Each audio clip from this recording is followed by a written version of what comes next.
against the church will become more fierce. So fierce that some things will rise. You will almost think the church will not exist. But Jesus said, I will build my church, and the gates of hell will not prevail against it.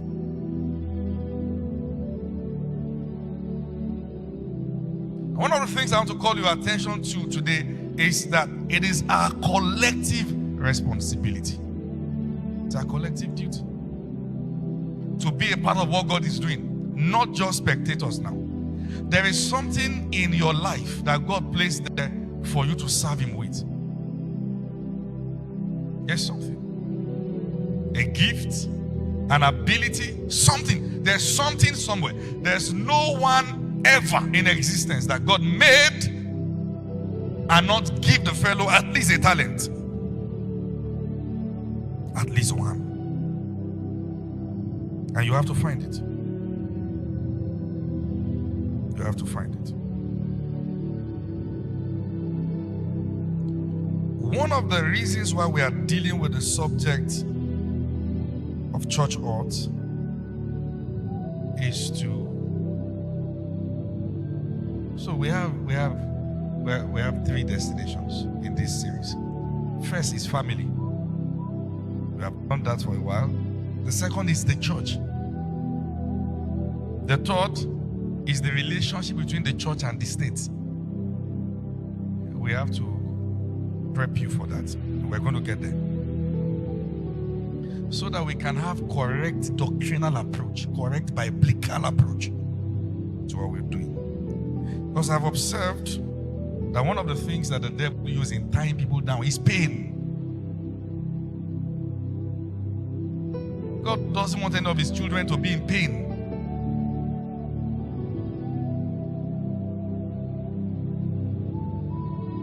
And the devil knows how to use it. He infiltrates systems.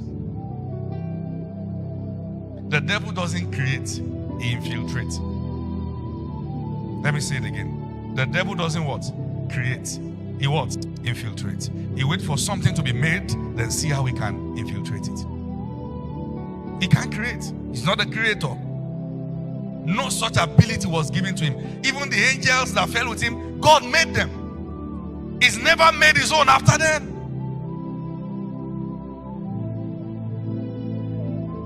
And you need to understand this. The devil is not and can never be on your side.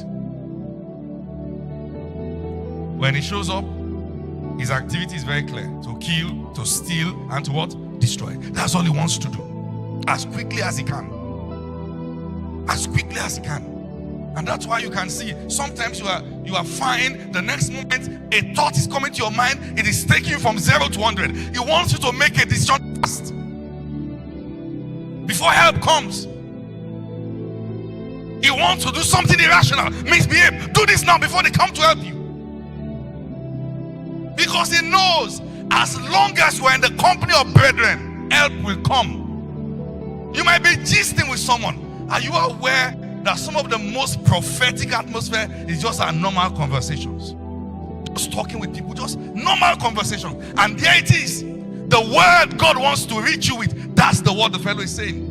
So when the devil wants to bring a person down, he finds a way to tear them out of where they can be reached. You can just have a conclusion in your heart that I'm going on a spiritual journey. I think God will have me not really interact with people. This is what I'm saying. There is no spiritual journey that God will take you through that will negate the word. You have a duty. I think I saw a video or a write-up somewhere. I can't remember, years back. A man was going to commit suicide. So he held a note in his hands and he said, I'm going to walk from the end of this bridge to the other end. If anyone greets me, I will not do that. I'll just believe that there's still humanity. So by the time he walked from that place to another, nobody, all right, the guy dropped the note, then jumped into the water. Number one, let me balance it. You cannot anchor your joy on people's responses. Number 2, even if you are broke, be able to afford kindness.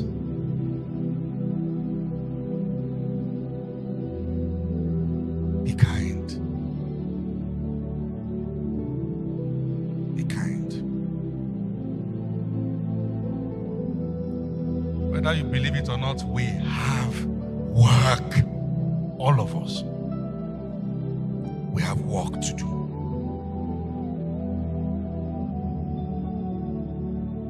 Particularly the end time church.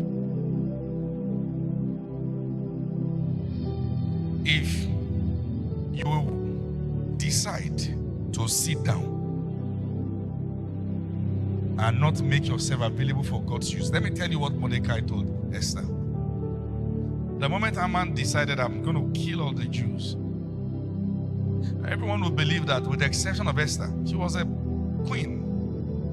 Mordecai said, go and tell her that don't think that you are going to escape what is coming upon the Jews. All right? When this guy is done with us, he's just going to move to you. He said, and could it also be that the reason why you walked before the king that day and something called him to you was for such a time as this? Could it be that it's not just about the beauty, but the favor of God saying, I will use this one beyond the beauty? Could it be that God set you up there for such a time as this? He said, if you will not rise for us, then will God raise salvation from other places? You know the unfortunate thing? There are people who have decided, I may attend church, but I will never be a part of anything.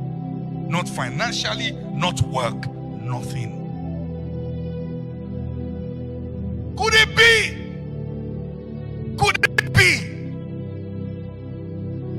that the things that killed others and spared you couldn't kill you because God was keeping you for such a time as this? And let me just ask you a simple question before I round up. Why on earth is God pursuing you with mercy? No, you don't get too familiar with mercy. Those who are dead without Christ knows what it means to lack mercy. No, just ask yourself, why is God pursuing me with his mercy? Why me? Why is it that no matter how dark it gets, at least when I turn anywhere, I find a voice raised by God for me? Why? Why me? Why is it that the sickness that have wasted others, I've survived it? The road they passed and never returned, I returned back and credit it to my skillfulness of driving. And I ask people, if you think you are safe because you can drive, how about the person in the next truck? You are also driving that. The moment you stop being grateful, you have stopped saying something. Am I being a good driver? Am I the one driving the next truck? I remember myself, we're going to take a flight from Lagos, flying somewhere. The tanker behind us, the brake had failed. We did not know. Our car was the next car in front of the tanker. All he had to do was to match us. That was all he had to do. But guess what? He climbed the culvert. The tanker fell. The petrol leaked out. And the tanker was being dragged on the floor. And the petrol was pouring.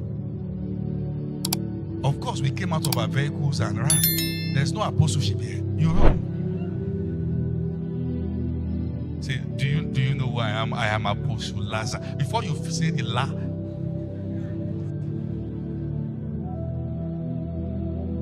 And guess what? That happened right in front of a gas depot.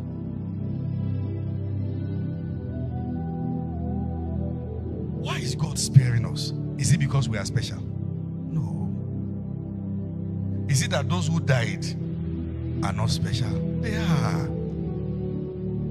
Is there anyone who is asking this morning, why me? Why me? Why have you decided to visit me early with mercy?